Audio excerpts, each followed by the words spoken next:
Hello, I'm Annie Larkin, the Associate Curator of Public Programs at the Amerind Museum.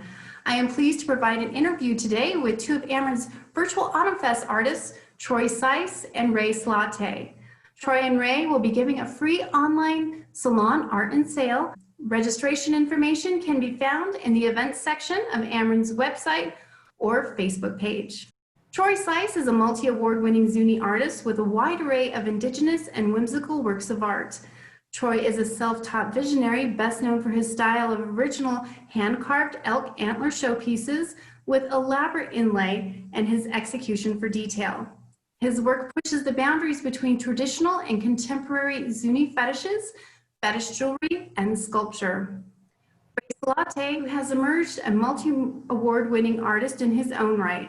His work seamlessly ties together traditional and contemporary Zuni fetishes, fetish jewelry, and sculpture. He has cohesively created a body of work that is as rich and varied as it is extensive. Troy, from what I understand, you come from quite a renowned family of Zuni artisans. Would you mind sharing a bit about your family history?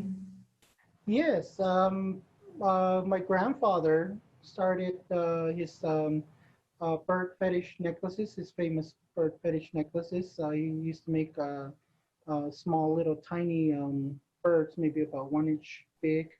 And he used to use a lot of the shell and the Tahishi strands, and he would make these little small burning flight pendants for the centerpieces. And he started his work in the 1930s. And that's what he's been doing. That's what he was doing from that time on all the way up to the 80s. And then my uncles, Remy and Miguel Halu, they're credited for creating the first standing bears in Zuni. So that's another generation of carvers in the family, and then of course myself and my other family members were the third generation of carvers. And looking at your work, I see that you do both carvings as well as jewelry. And do you have a favorite style of art that you like to execute, or is it pretty much equal between the two? There are some styles that I do like. Like the standing bears are a tradition in the family. However, there are new pieces that I created that like the standing bear, the dancing bear, and then doing different inlays on them and coming up with new techniques and styles and designs.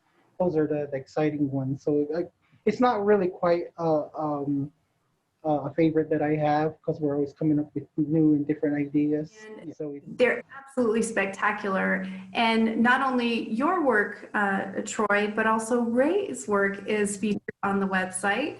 And yeah. you're a protege of Troy's, is that correct? I learned under his tutelage and kind of branched off in my own style and my own take of fetishes and fetish jewelry. And so far, we've been coming up with a lot of different jewelry pieces as well as a lot of different showpieces. And I see that you do both contemporary as well as traditional work. And I was curious, do you have a style that you prefer to execute, or do you really like to kind of merge the two, play around with the two? I really like to blend the two together to make it into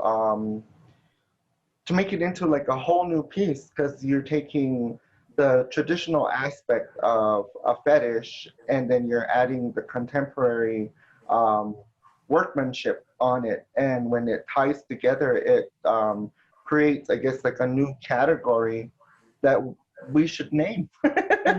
we should find a name for it right now, because it's not.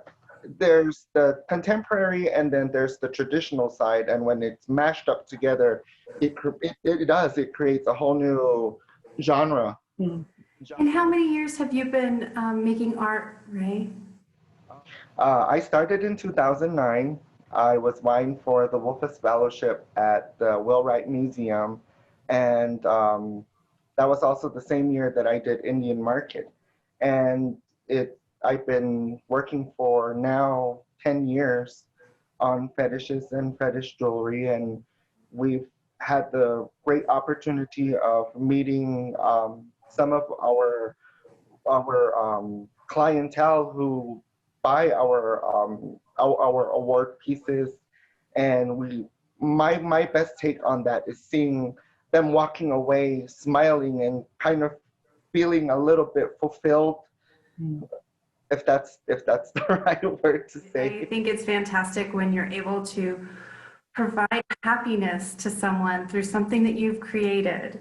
Yeah, Happiness that maybe only you could have, that special happiness that only that work of art could have provided. Yeah. Yeah. It's rewarding. And again, Troy and Ray will be giving a free online salon art and sale.